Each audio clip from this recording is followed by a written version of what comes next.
हाय, मैं हूं संजीव त्यागी। Crime petrol के और एपिसोड्स के लिए लिव क्राइम को सब्सक्राइब करें और बेल आइकन दबाएं।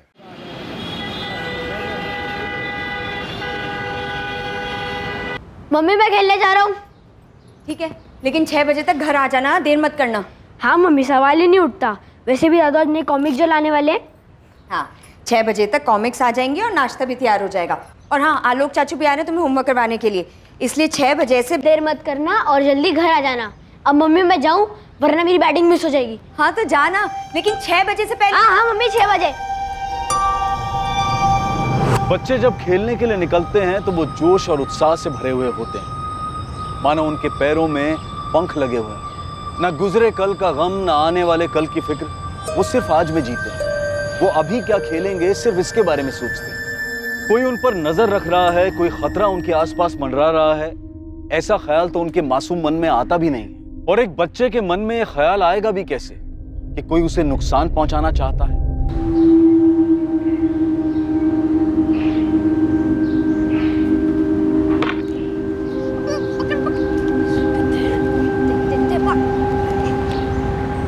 चल रवि, इस बार हम दोनों एक टीम में। नहीं यार गोलू, मुझे जाना है।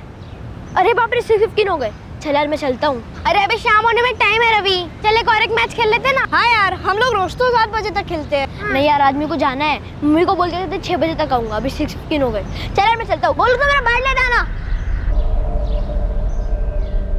अपनी मां से किए वादे के अनुसार रवि 6:15 बजे ही खेलना छोड़कर घर के लिए निकल गया था। खेल का मैदान रवि के घर से सिर्फ 10 मिनट की दूरी पर था, लेकिन 16 जून 2018 की उस शाम रवि घर पहुंचा ही नहीं। दादाजी आधा घंटा तो हो गए रवि को यहाँ से गए, और हमसे तो रवि ने ये कहा था कि घर जा रहा हूँ। क्यों पंकज? अब कह रहा था मम्मी ने 6 बजे तक आ जाने को कहा है। रवि अभी तक घर नहीं लौटा, कहाँ जा सकता है?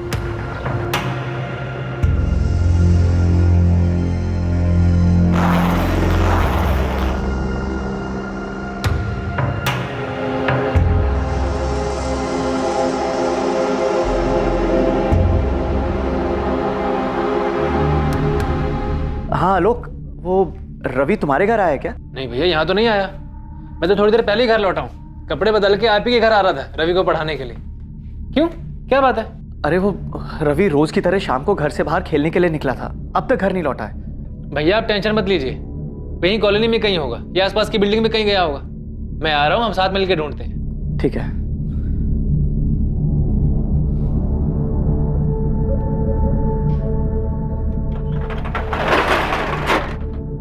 हाँ सागर भैया, हम निकल रहे हैं अभी। आसपास की सभी बिल्डिंगों में ढूंढेंगे। रवि बाबा जरूर अपनी धुनकी में किसी पड़ोसी घर में चले गए होंगे। हम ढूंढ के लेकर आते हैं आपके पास, आप परेशान मत होइए।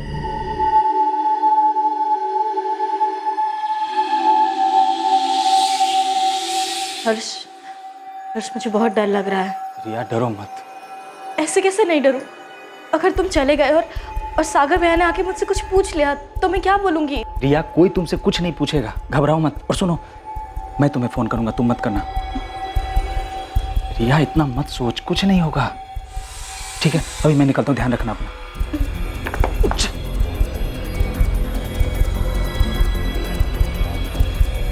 सुमन, मैं जा रहा हूँ। अरे रे, सुनिए, कहाँ जा रहे हैं आप? अरे तुमने सुना तो सही, वहां नीचे 202 में रवि मिल नहीं रहा है। जाके देखना तो चाहिए। सागर और विद्या बेचारे वहां पे। उन पे तरस खाने जाएंगे ना तो उल्टा वो हम पे बरसेंगे। रहने दीजिए आप। देखो सुमन, ऐसा कुछ नहीं होगा। बात को समझो, तुम्हारे बच्चा नहीं मिल रहा है उनका, मुसीबत में हो। मुसीबत में हम आ जाएंगे, सीधा शक हम पे जाएगा, आप कहीं जाने की जरूरत नहीं। सुमन।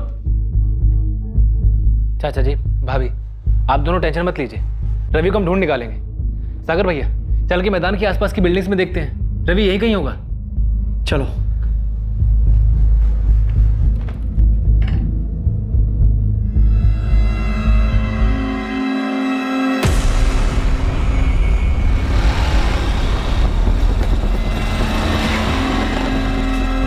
अरे हर्ष भैया, कहाँ जा रहे इतनी रात को? वो भी इतना बड़ा बैग लिए? अरे प्रशांत, वो अचानक ऑफिस से काम आ गया तो बाहर जा रहा हूँ। 2-3 दिन में आ जाऊंगा। आपने रवि को देखा क्या? रवि? नहीं, क्यों, क्या हुआ? मिल नहीं रहा है शाम से। मिल जाएगा, यहीं कहीं होगा, ढूंढ लेंगे हम लोग। चलिए।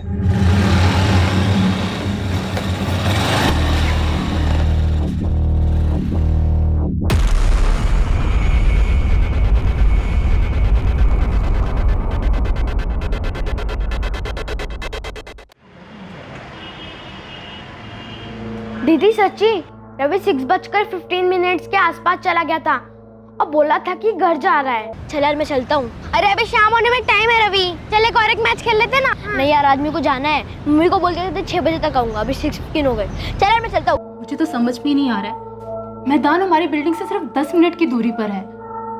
डेली हमारे बच्चे वहाँ पर खेलने जाते हैं। देखिए रवि कल शाम से गायब है और ये जो कुछ भी हुआ है ये मैदान और इस बिल्डिंग के बीच के रास्ते में हुआ है। सागर जी, हमारी टीम कल रात से आपकी और आसपास की सभी बिल्डिंग्स को खंगाल रही है, लेकिन रवि के बारे में अभी तक कुछ पता नहीं चला। सागर जी, पूरे चांसेस हैं कि कोई रवि को अपने साथ लेके गया होगा। क्या कोई ऐसा है जो रवि को नुकसान पहुंचाकर आपको नुकसान पहुंचाने की कोशिश करे? जी नहीं सर, इस बिल्डिंग में हम 15 साल से रह रहे हैं, हमारी किसी से कोई दुश्मनी नहीं। अगर होती तो भी कोई 9 साल के बच्चे को क्यों नुकसान पहुंचाता? सागर जी, यही तो पता लगाना है।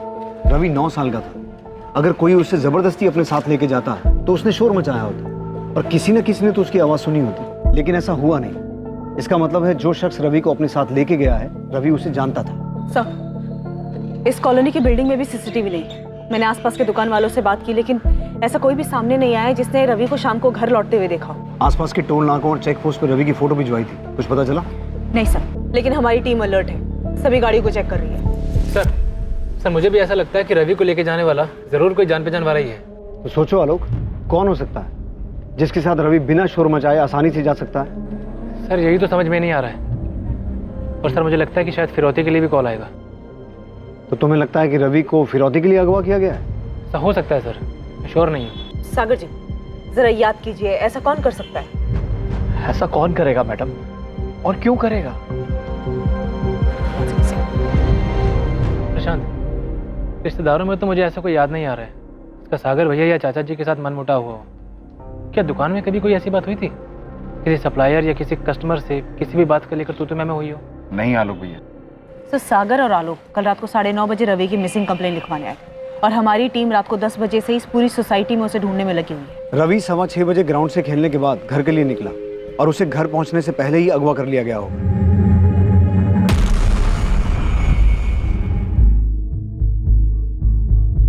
हमारी इन्वेस्टिगेशन 10 बजे शुरू हुई, यानी कि किडनैपर के पास 3.5 घंटे का टाइम था और अभी 12 घंटे बीत गए हैं, लेकिन फिरौती का कोई कॉल नहीं आया। आपका शक सही लग रहा है, ये काम किसी जान पहचान के आदमी का है। कोई ऐसा शख्स जिस पर रवि को पूरी तरह से भरोसा था।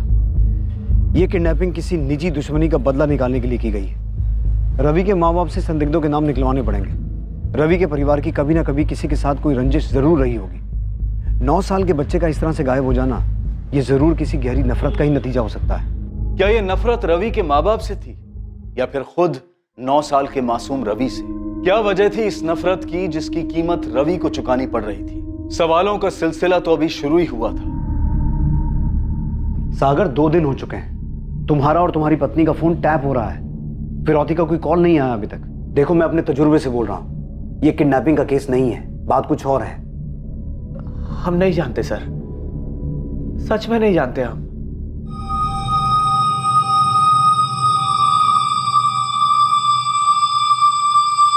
चाचा जी, मैं चलता हूँ, दुकान भी खोलनी है।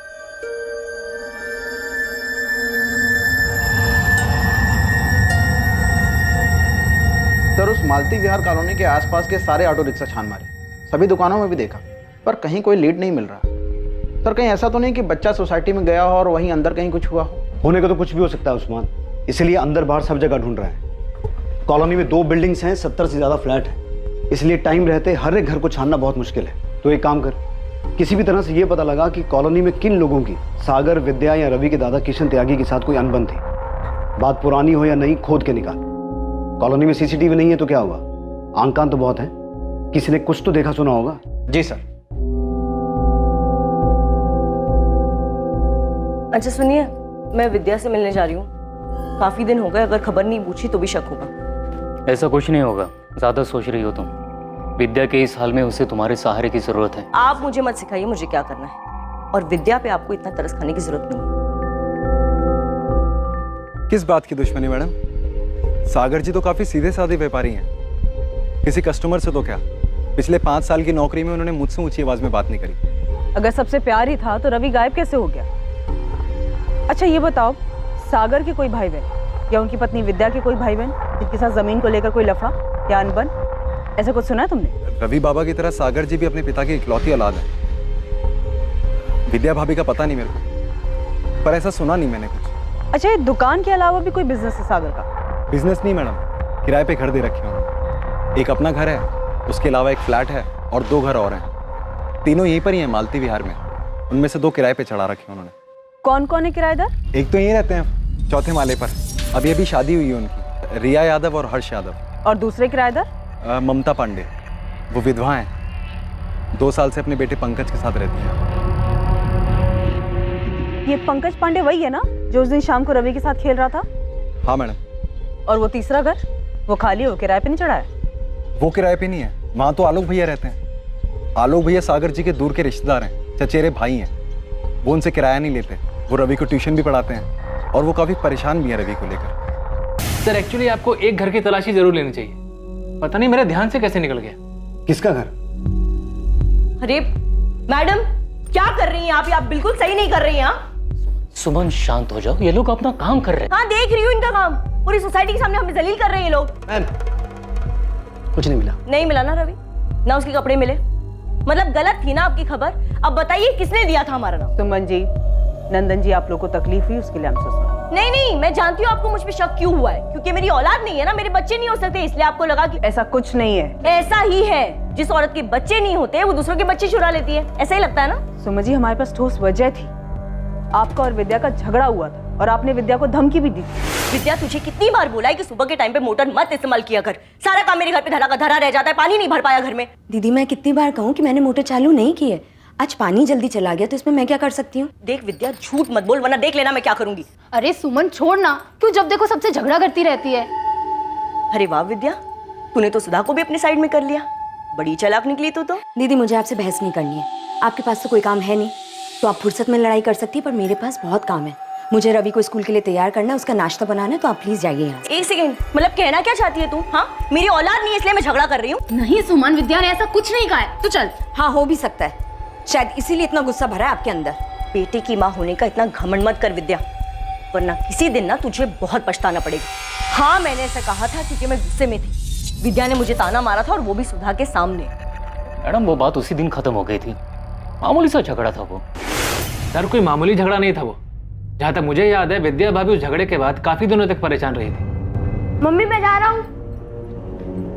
रवि, अरे मम्मी क्या कर रही है, स्कूल के लिए लेट हो रहा है, जाने दो, आलोक चाचू आ गए।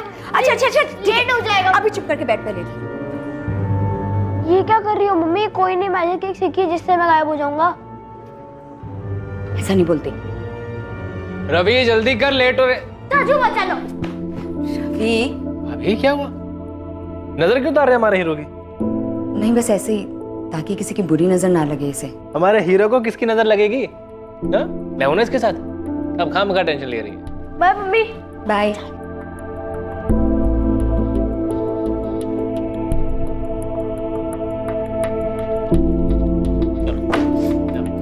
मम्मी मैं खेलने जा रहा हूँ। रवि धीरे, और 1 घंटे में वापस आ जाना। नहीं मम्मी 2 घंटे प्लीज। कोई मोल भाव नहीं, 1 घंटा मतलब 1 घंटा, समझे? जल्दी वापस आना। क्या बात है भाभी, 1-2 दिन से देख रहा हूँ आप रवि को लेकर कुछ ज्यादा ही परेशान है। वो क्या है ना, कुछ लोगों की बातें बहुत डरा देती हैं लोग। उस दिन सुमन दीदी ने कुछ ऐसी बात बोली जो दिमाग में घर कर गई, ऐसा लगा मानो उन्होंने कोई श्राप दिया हो मुझे। अब कहिए, क्या झूठ है? गुस्से में मैंने क्या कहा ये सबको याद है, लेकिन ये किसी को याद नहीं है कि उस दिन के बाद कितनी बार मैंने रवि को अपने घर पे बुला के सामने से मिठाई खिलाई, चॉकलेट खिलाई। 1 मिनट, आप रवि को खुद बुलाकर चॉकलेट और मिठाई देती थी, तो क्या 16 जून को भी आपने यही किया था? रवि को बुलाकर चॉकलेट दी थी जब वो घर लौट रहा था? देखिए सुमन जी, छुपाने का कोई फायदा नहीं है, तो बेहतर यही होगा जो कुछ भी किया है या जानते हैं बता दीजिए। मैडम हमने कुछ नहीं किया है। हाँ, जब से रवि गायब है हमें यह डर जरूर था कि किसी दिन उस झगड़े की बात फिर उछलेगी और सब हम पर ही शक करेंगे। और वही हुआ। लेकिन हमने कुछ नहीं किया है। चलो मैडम, देखिए विद्या ने आपको हमारे बारे में तो सब कुछ बता दिया, लेकिन हमें पूरा यकीन है कि उसने आपको अपने राज के बारे में तो नहीं बताया होगा। कैसा राज? ममता पांडे, ममता के बारे में उसने आपको नहीं बताया होगा ना? मुझे पूरा यकीन था उसने नहीं बताया होगा। कौन ममता? वो सागर की किराएदार? उसी से पूछ लीजिए ना, क्यों विद्या का पति सागर एक अकेली औरत के घर के बार बार चक्कर काटता है। मेरे बारे में तो उसने सब कुछ बता दिया, लेकिन उसके बारे में उसने अपनी जुबान से कुछ नहीं निकाला। क्यों? सर हो सकता है सुमन ने हमें ममता वाली बात हमें गुमराह करने के लिए बताई हो। मुमकिन है, लेकिन एक 9 साल का बच्चा इतने दिनों से गायब है तो किसी भी बात को लाइटली नहीं ले सकते हैं। किरण, तुम ममता के घर की तलाशी लो, मैं इधर सागर से बात करता हूँ। मम्मी, सुमन आंटी के घर में पुलिस क्यों आई थी? क्या सुमन आंटी ने रवि को अपने घर में छुपाया है? तू कुछ भी बोल देता है। चल अपना होमवर्क कर। सुमन आंटी ने छुपाया।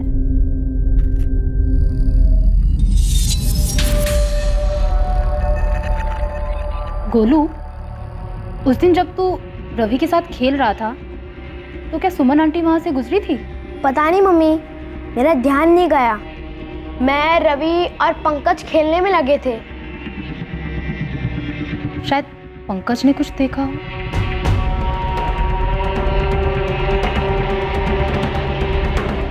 सागर, तुम्हारे और ममता के बीच क्या है? आपको पता भी, अब क्या बात कर रहे हैं? अब सागर भैया भी शक कर रहे हैं? शक नहीं, सवाल कर रहा हूं। सागर, क्या रवि तुम्हारी किराएदार और ममता पांडे के बुलाने पे उसके घर जा सकता है? क्या ममता कुछ ऐसा कर सकती है? पर आप ममता पांडे को इसमें क्यों घसीट रहे हैं? ममता क्यों रवि को गायब करेगी? हाँ, ये सच है कि मैं ममता से मिलने अक्सर उसके घर जाता हूँ, लेकिन जैसा आप सोच रहे हैं वैसा नहीं है। तो फिर कैसा है? सर, 3 साल पहले ममता पांडे के पति की डेथ हो गई थी। तब से वो बेचारी अकेले अपने बेटे पंकज की परवरिश कर रही है। मैं कभी कभी पैसों से थोड़ी बहुत उसकी मदद कर देता हूँ, उसके बेटे के साथ खेल लेता हूँ इंसानियत के नाते, बस। तुम्हारी पत्नी विद्या को तुम्हारी इस इंसानियत के बारे में पता है? जी हाँ, विद्या जानती है कि ममता हमारी किराएदार है। सागर, मेरा सवाल ध्यान से सुनो। तुम जो ममता पांडे से बार बार मिलते हो, उसे पैसे देते हो, इस बारे में तुम्हारी पत्नी विद्या को पता है?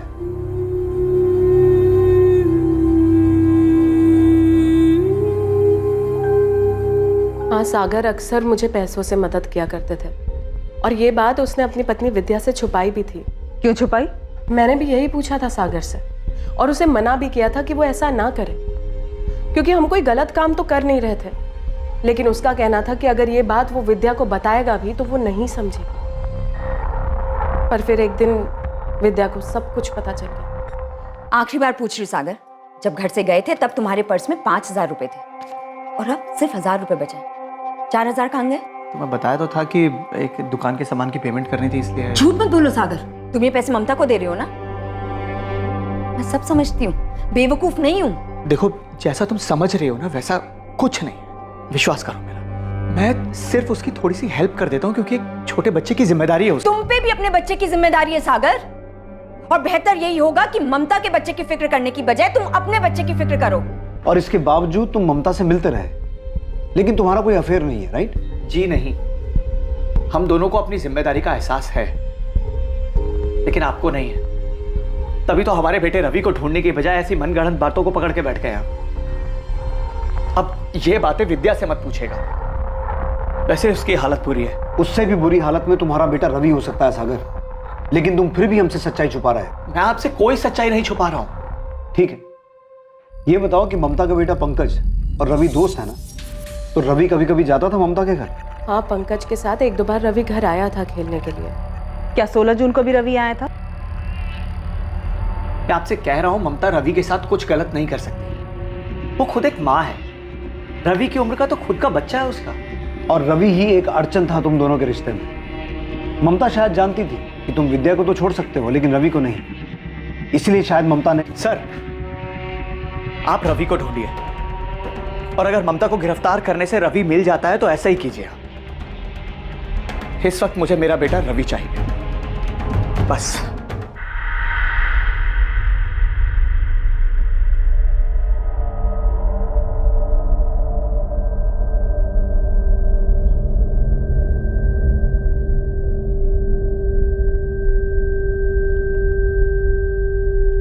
Hands up.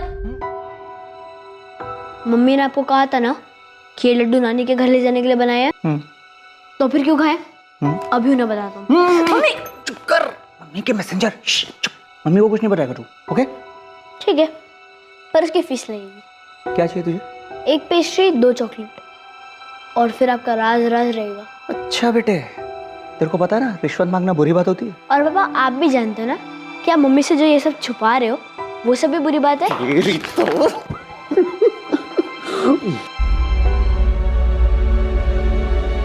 आलोक भाई, अब तो ही कुछ करना।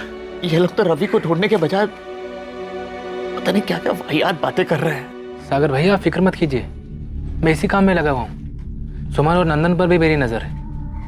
आप बस भाभी और चाचा जी का ध्यान रखिए। रवि को मैं हर हाल में ढूंढ निकालूंगा।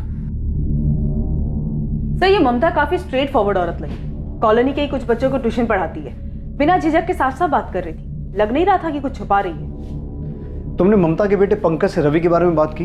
रवि उस दिन उसी के साथ खेल रहा था। यस सर, जब मैंने पंकज से रवि के बारे में पूछा तो लग नहीं रहा था कि कुछ रटा रटाए बोल रहा है। वैसे भी मैंने ममता के कॉल रिकॉर्ड्स मंगवाए हैं सर। 16 जून की शाम को ममता कहाँ क्या कर रही थी ये भी हम पता लगवा रहे हैं। इस केस की नब्ज हाथ नहीं लग रही है। रवि के गायब होने की वजह का पता नहीं चल पा रहा है। आखिर ये मामला क्या है? कुछ तो है किरण जो हमसे मिस हो रहा है। इस केस में कई ऐसे किरदार थे जो अभी तक पुलिस की नजरों में नहीं आए थे, और जो सामने आए भी थे उनकी पूरी तरह तफ्तीश होनी अभी बाकी थी, और जिनकी तफ्तीश हुई थी उन्होंने इस केस को और उलझाने का काम किया था। क्या घूर रहे हैं आप लोग? हाँ, आप लोगों को क्या लगता है मैंने रवि को गायब किया है? हाँ किया है, और आप लोग के बच्चे भी गायब कर दूंगी, बच के रहना।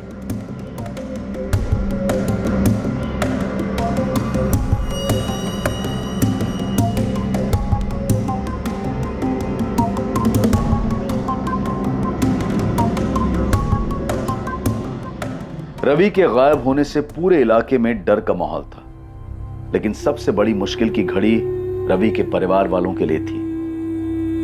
रवि की गैर मौजूदगी ने उनकी जिंदगी वीरान कर दी थी।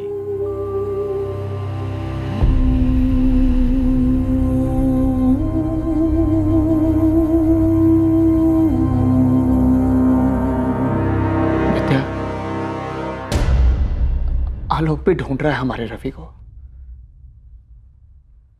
बहुत जल्दी मिल जाएगा हमारा रवि। वो ममता वाली बात, मुझे किसी से कोई लेना देना नहीं है, नहीं मुझे कुछ सुनना है। मुझे सिर्फ मेरा बेटा रवि चाहिए। तुम्हें ममता के पास जाना हो नहीं जाना हो, जो करना है करो, बस मुझे मेरा बेटा रवि ला दो।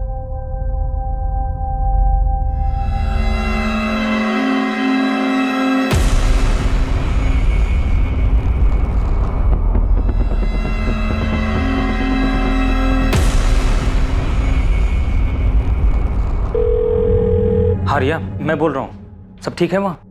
हाँ फिलहाल सब ठीक है। किसी ने मेरे बारे में पूछा? नहीं, अब तक तो नहीं।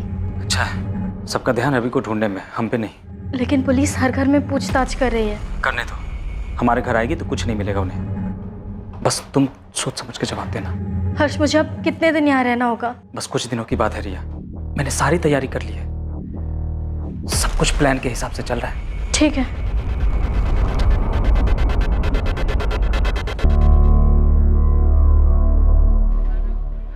हाँ ममता, रवि का कुछ पता चला? नहीं, पुलिस ढूंढ रही है उसे। आलोक भी कोशिश कर रहा है। पुलिस मुझसे हमारे बारे में पूछ रही थी। मुझसे भी। सागर, मैं जानती हूँ तुम इस वक्त बहुत परेशान हो, लेकिन तुम हिम्मत मत हारना। देखना सब ठीक हो जाएगा। तुम्हें अगर कभी भी मेरी ज़रूरत महसूस हो और बात करने का मन हो तो मुझसे मिलने घर आ जाना। ममता, अब मैं नहीं आऊँ।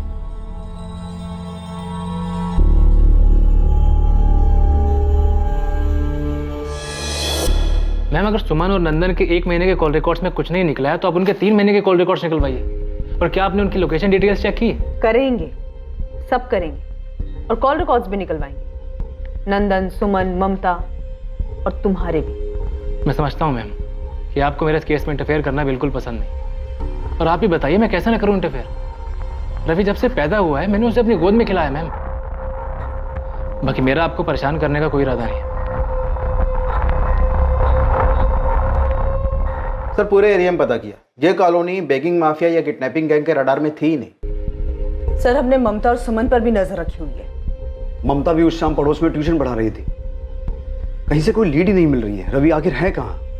ना कॉलोनी के अंदर कहीं मिल रहा है, ना बाहर किसी मूवमेंट का पता चल रहा है, ना ही अभी तक फिरौती का कॉल आया है। किरण मुझे बच्चे को लेकर बहुत डर लग रहा है।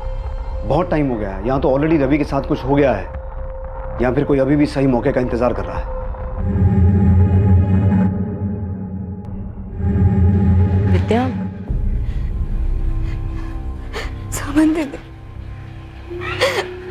मेरे रवि को वापस कर दीजिए। मैं जानती हूँ कि मुझसे बहुत बड़ी गलती हुई है। आपको जितना भी गुस्सा है ना, आप मुझसे निकाल दीजिए। जो भी सजा देनी है ना मुझे दे दीजिए। पर मेरे बेटे रवि को वापस कर दीजिए।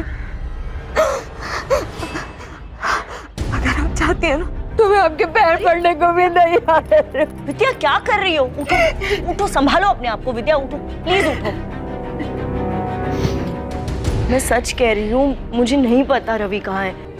मेरे बेटे को लौटा दीजिए दीदी, मुझे माफ कर दीजिए। मेरे बेटे को लौटा विद्या, चलो। रवि को विद्या बेटा चलो यहाँ से, चलो।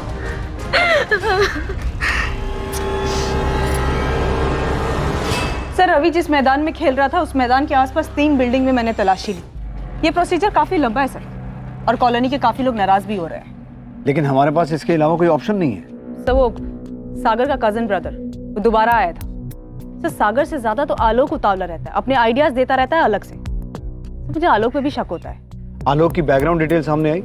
से इन्फॉर्मर्स लगे हुए हैं। फिलहाल इतना पता चल पाया है कि सागर का चचेरा भाई है आलोक, रवि को ट्यूशन पढ़ाता था।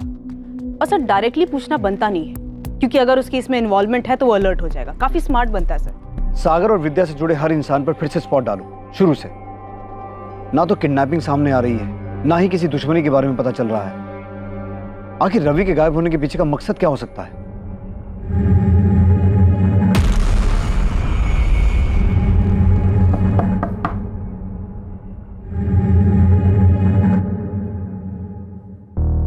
भाभी, आपसे कुछ जरूरी बात करनी थी।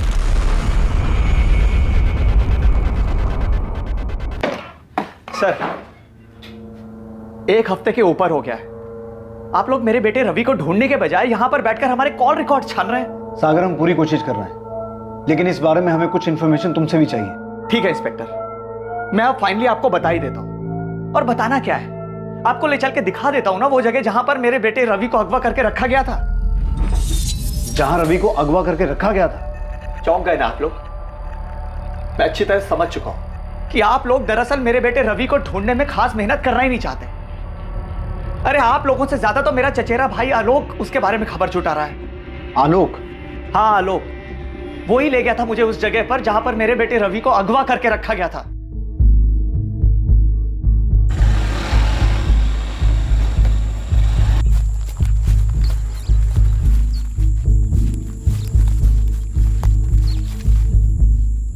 आलोक, यहां तो कोई भी नहीं है। तुमने तो कहा था रवि यहीं पे।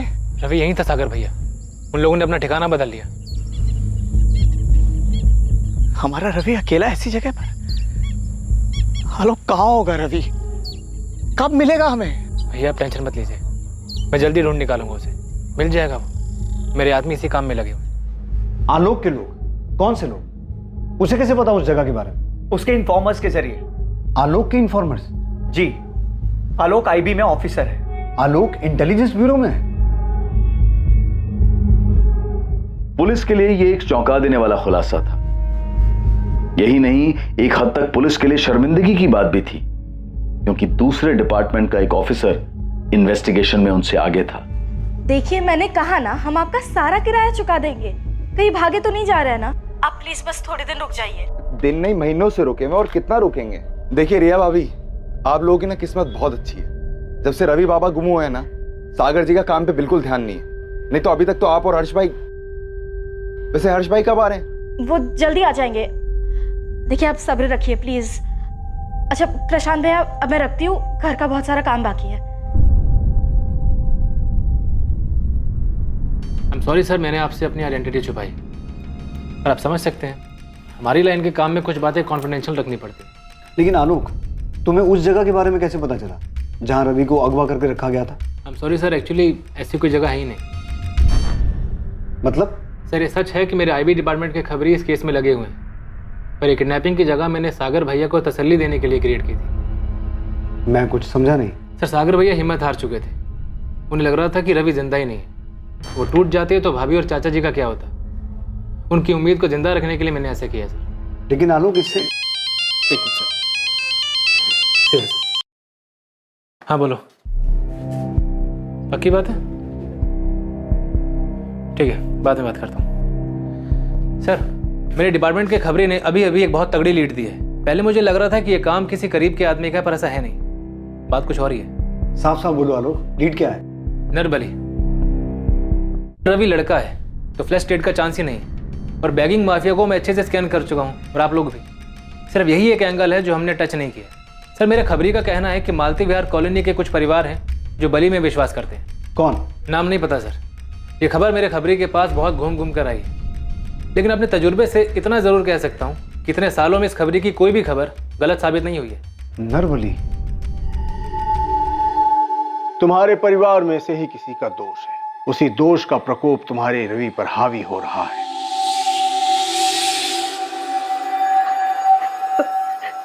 प्रकोप?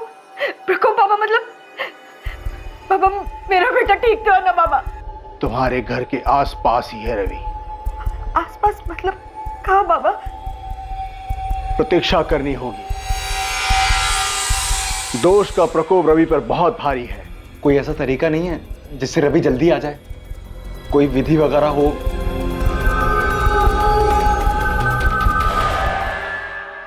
नरबली? ये टिप किसने दी मैडम? तूने नहीं, तेरा काम था।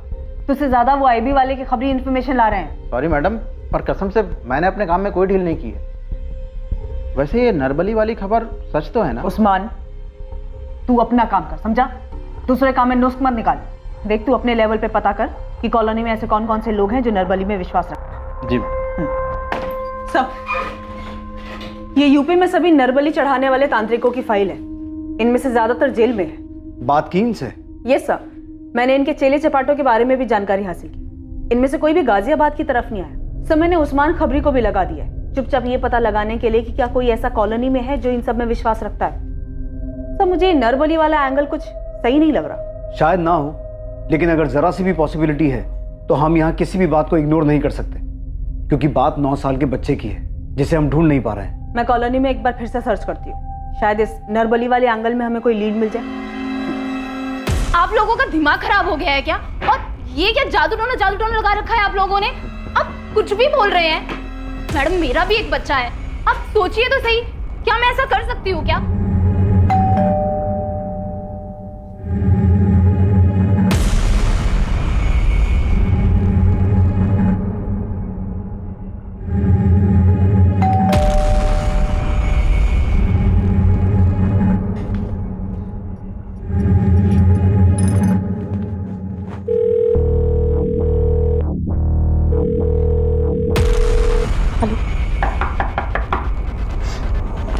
जी क्या हुआ?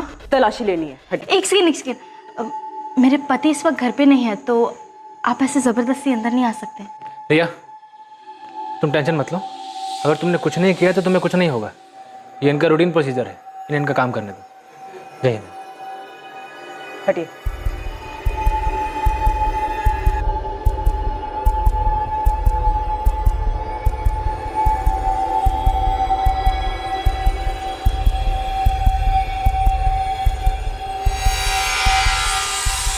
मैम, यहाँ पे कुछ नहीं मिला।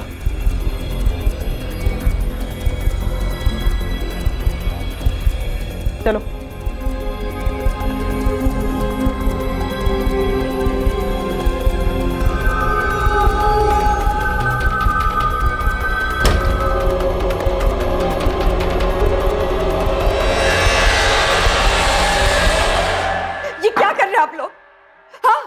आप लोगों को लगता है कि मैं खुद अपने बेटे को कुछ भी करने जा रहे, कुछ भी बोलने जा रहे, और वो मेरा बेटा है, माँ उसकी मैं कैसे। हाँ उस्मान बोल।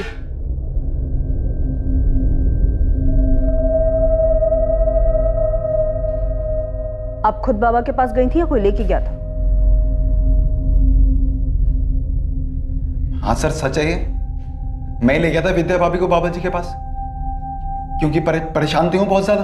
काला जादू और बलि चढ़ाकर तेरे बाबा परेशानी दूर करते हैं? ये क्या कह रहे हैं आप? मैं बाबा जी में विश्वास रखता हूँ, लेकिन ये काला जादू और बलि वली से मेरा कोई लेन देन नहीं है। मैं तो इसलिए ले गया था विद्या भाभी को ताकि उनको मन की शांति मिले। लेकिन अगर तू अपनी शांति चाहता है तो सच बोल, वरना ये डंडा बोलेगा। हर्ष, पुलिस ने प्रशांत भैया को पकड़ लिया है। भैया वो सब छोड़ो, तो आज के आज निकलो वहां से, और जो भी पहली ट्रेन मिले पकड़ के कानपुर आ जाओ। ठीक है। सर ये किस गुनाह की सजा दे रहे हैं सर आप? मैं सच में सागर भैया और भाभी का भला चाहता हूं मैं, ताकि उनको तसल्ली मिले। लेकिन तेरे जवाब से हमें तसल्ली नहीं मिली। सर ये क्या कह रहे हैं सर आप? मैं सच में उस दिन रवि को ढूंढ रहा था, पैंतरा नहीं है ये कोई। सर मुझे कुछ याद आ रहा है सर। अरे हर्ष भैया, कहाँ जा रहे इतनी रात को, वो भी इतना बड़ा बैग लिए? अचानक ऑफिस से एक काम आ गया तो बाहर जा रहा हूँ। ये हर्ष को, रिया का हस्बैंड, सागर का किराएदार, उसी की बात कर रहा है? हाँ सर, वही तो चौथे माले पे रहते। अच्छा, अभी तक तो कुछ याद नहीं था, 4 डंडे पड़े तो सब याद आ गया? नहीं सर ऐसा कुछ नहीं है सर, मेरे को याद आ रहा है कि हर्ष भाई के पास एक बड़ा सा बैग था, वो उसे लेके जा रहे थे रात को। घबराए हुए भी थे, ऐसा लग रहा था कि कहीं भाग रहे हो। और हर्ष भाई अभी तक वापस भी नहीं आए हैं कॉलोनी में।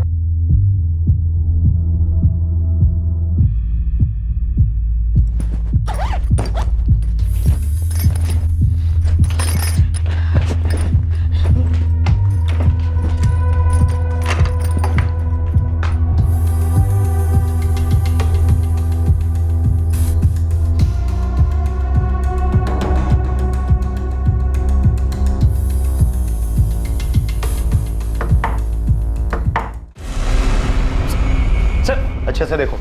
सर ये आप लोग क्या कर रहे हैं? सर मैंने कुछ नहीं किया है। कुछ नहीं किया?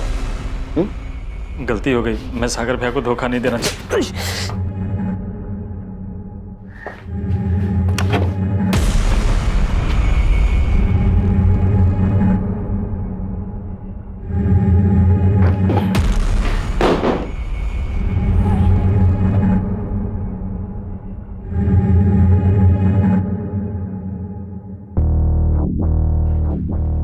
रवि कहाँ है? रवि मुझे नहीं पता सर। सच बोलेगा या हड्डियों को और आजमाना चाहता है? कसम से कह रहा हूँ सर, मैंने रवि को अगवा नहीं किया है। वो तो मैं किराया नहीं दे पा रहा था, इसलिए चुपचाप घर खाली करके भागने का प्लान बनाया। ऐसे नहीं बोलेगा तो तोड़ो इसे। सर मैं सही कर रहा हूँ सर। देखिए, मैं मानती हूँ हमसे गलती हुई है। आपने हमें रहने को घर दिया, हमें भरोसा किया, और हम आपको धोखा देकर जा रहे थे। सागर भैया, विद्या भाभी, मैं कह रही हूँ हर्ष ने रवि को कुछ नहीं किया है। भाभी प्लीज प्लीज आप पुलिस को बोल दीजिए कि वो हर्ष को छोड़ दे प्लीज। सर कुछ मिला आपको हर्ष के इंटरोगेशन से? नहीं आलोक, हर्ष के कॉल रिकॉर्ड्स और लोकेशन डिटेल्स भी स्कैन किए, और कानपुर जिस जगह वो नई नौकरी के लिए गया था वहां उसके कलीग से भी बात की। और 16 जून को गाजियाबाद से हर्ष ने जो ट्रेन पकड़ी थी कानपुर के लिए, वहां के भी कुछ आई विटनेस ने कहा है कि उन्होंने हर्ष के साथ कोई बच्चा नहीं देखा। सर आई थिंक हमें हार नहीं माननी चाहिए।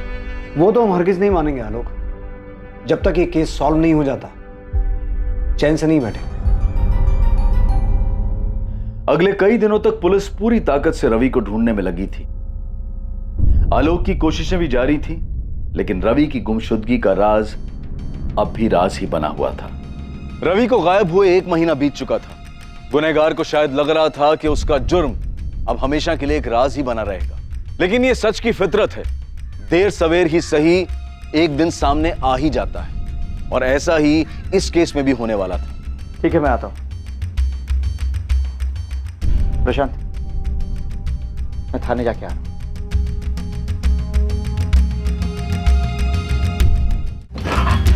सर आओ आलोक। सर आपने इतना अर्जेंटली बुलवाया, कुछ पता चला क्या रवि के बारे में? हाँ, कुछ क्लूज मिले हैं। तुम्हारे उस नरबली के एंगल से जुड़े हुए, इसीलिए हमें तुम्हारे उस आईबी के इन्फॉर्मर से बात करनी है। सर एक्चुअली खबरी आईबी डिपार्टमेंट से कनेक्टेड है, तो उनके बारे में आपको जानकारी नहीं दे पाऊंगा।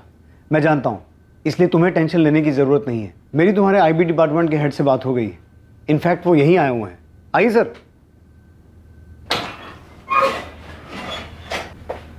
ये हैं तुम्हारे आईबी डिपार्टमेंट के हेड मिस्टर कैलाश चौहान। कैसे हो आलोक? Fine sir. इन्होंने परमिशन दे दी है। हाँ आलोक, बता दो अपना सोर्स, कौन है तुम्हारा खबरी? सॉरी सर, मैं आपकी बात रिस्पेक्ट करता हूँ, लेकिन वो खबरी जो है सर, वो सब ये आईबी डिपार्टमेंट के हेड नहीं, हमारा कांस्टेबल है विलास रावत। तेरा खेल खत्म हो गया आलोक, तू कोई आईबी ऑफिसर नहीं है। यही सोच रहा है ना कि तेरी असलियत हमें कैसे पता चली? तेरे ही बड़बोलेपन ने तुझे फंसा दिया। बोल उस्मान, क्या खबर सुनानी है? मैडम, कब से मुझे ये बात खटक रही थी कि जो खबर हम लोग नहीं खोद पाए, इस आईबी के खबरी ने कैसे खोद निकाली। तो सोचा क्यों ना मिलकर देखा जाए, ऐसी क्या खास बात है इस आईबी के खबरी में। तो मैंने अपने पंटर सुलेमान को बोला, वो भी आईबी के कुछ अफसरों के लिए काम करता है, तो उसने मिलवाया मुझे। कहाँ है मिलवा? ये देखिए मेरे बाजू में, आपके उस आईबी के आलोक का खबरी। क्या बक रहा उस्मान? सच बक रहा हूँ मैडम, ना कोई खबरी है और ना ही आलोक नाम का कोई अफसर है आईबी में। रवि मेरा एक राज जान गया था, इसलिए मुझे ऐसा करना पड़ा। रवि चल घर चल, एक मस्त चीज दिखाता हूँ तुझे, चल। नहीं चाचू, मुझे घर जाना है, वो दादू ने कॉमिक लेके आए होंगे। अरे चल ना, 2 मिनट की बात है, फिर मैं चलता हूँ ना तेरे साथ घर।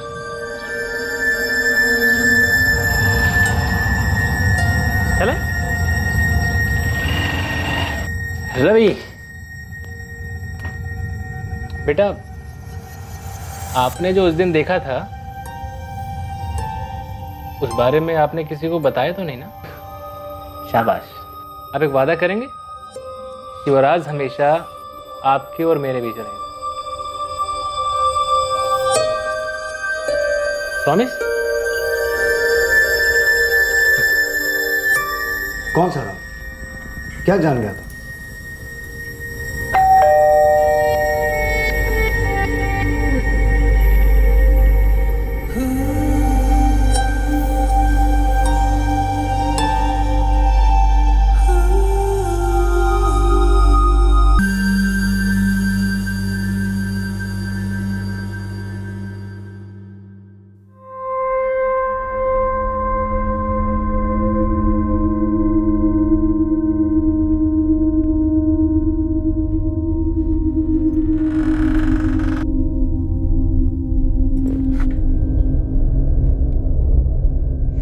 आलोक चाचू? रवि, तुम अंदर कैसे आ गए? रवि रवि? रवि रिया, तुम पागल हो? ऐसे क्यों चला रही थी? रिया, मैं घबरा गई थी, इसने किसी को बता दिया तो। मैं देखता हूँ, डोंट वरी। आलोक जल्दी जाओ प्लीज। रवि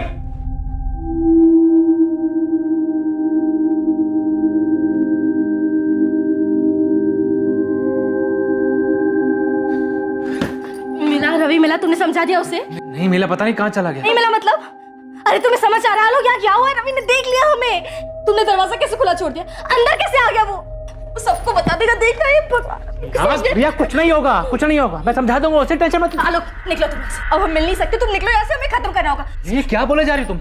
आलोक निकलो यहाँ से, बस हो गया। सर मुझे लगा रिया घबरा गई है, इसलिए ऐसा बोल रही है। उस वक्त मैं वहां से चला गया और जब रवि मुझे मिला, मैंने उसे सब समझा दी। वो बोला कि मेरा राज राज रखेगा। उसके बाद जब भी मैं उसे पढ़ाने जाता या उसको कहीं भी देखता था, उसकी चुप्पी मुझे डराती थी। और रिया तो मुझसे भी ज्यादा डरी हुई थी, मुझे मिलने तक को मना कर दिया था उसने। आलोक देखो, मैंने कह दिया ना, मैं नहीं मिलूंगी, मतलब मैं नहीं मिलूंगी। देखो जो हो गया सो हो गया, पर मैं और रिस्क नहीं ले सकती। देखो आलोक, मेरा पति हर्ष ना बहुत बोला है, मुझे कभी किसी चीज के लिए नहीं टोकता, लेकिन अगर ये चीज उसे पता चल गई ना, वो बर्दाश्त नहीं कर पाएगा। या तो वो मुझे मार देगा या छोड़ देगा। नहीं रिया, ऐसा कुछ भी नहीं होगा, तुम बेकार में डर रही हो। अगर रवि ने तुम्हारे भैया को ये बात बता दी तो क्या होगा? नहीं बताएगा वो, मैंने समझा दिया उसे। आलोक, रवि अभी बच्चा है और तुम श्योर हो कि वो कभी भी किसी को कुछ भी नहीं बताएगा? कभी नहीं। रिया की बात बिल्कुल सही थी, रिस्क तो था, रवि कभी भी मुंह खोल सकता था। तो मैंने सोचा इसका परमानेंट सॉल्यूशन निकालना पड़ेगा। आप मुझसे एक वादा करेंगे कि वो राज हमेशा आपके और मेरे बीच रहे। हाँ? प्रॉमिस? मैं जाऊं? हाँ बेटा, जाओ।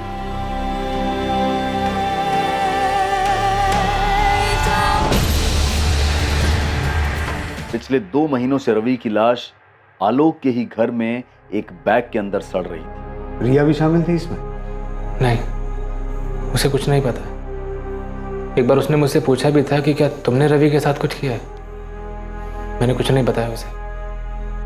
आलोक और रिया के अवैध रिश्ते की असलियत से बेखबर हर्ष यही समझता रहा उसका बिना किराया दिए भाग जाने का प्लान ही रिया की परेशानी का कारण है। सागर और विद्या सच्चाई जानने के बाद बिल्कुल टूट चुके थे।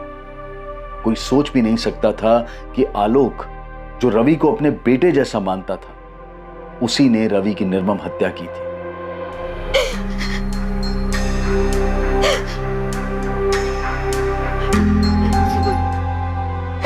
दीदी, मेरा रवि, मेरा रवि। इतने लंबे समय तक रवि की लाश आलोक के घर में ही थी, लेकिन आस पड़ोस वालों को पता भी नहीं चला। आलोक से पूछने पर उसने बताया कि वो लाश पर लगातार इत्र छिड़कता रहा ताकि आसपास के लोगों को लाश की बदबू ना आए। अगर रिया और आलोक के रिश्ते का सच सबके सामने आ जाता तो ज्यादा से ज्यादा क्या होता, उनकी निजी जिंदगी और रिश्तों में तनाव पैदा हो जाता। जाहिर है कि उनके सगे संबंधियों को यह सच जानकर ठेस पहुंचती, लेकिन वक्त के साथ ये दौर भी गुजर जाता। लेकिन सिर्फ इस सच को छुपाने के लिए एक मासूम बच्चे की हत्या कर दी गई। रवि की जान के सामने इन दोनों का सच और डर बहुत ही महत्वहीन था, और दुर्भाग्यवश बेकसूर होते हुए भी इस राज की कीमत रवि को अपनी जान गंवाकर चुकानी पड़ी। अब मैं अनूप सोनी आपसे विदा लेता हूं। फिर मुलाकात होगी एक और नए केस के साथ कल रात 11 बजे। और याद रखें, क्राइम और आपके बीच में सिर्फ इतना फर्क है कि आप कितने सतर्क हैं। सतर्क रहें, सुरक्षित रहें। जय। For more updates, subscribe to our channel, click the show links and enjoy watching the videos.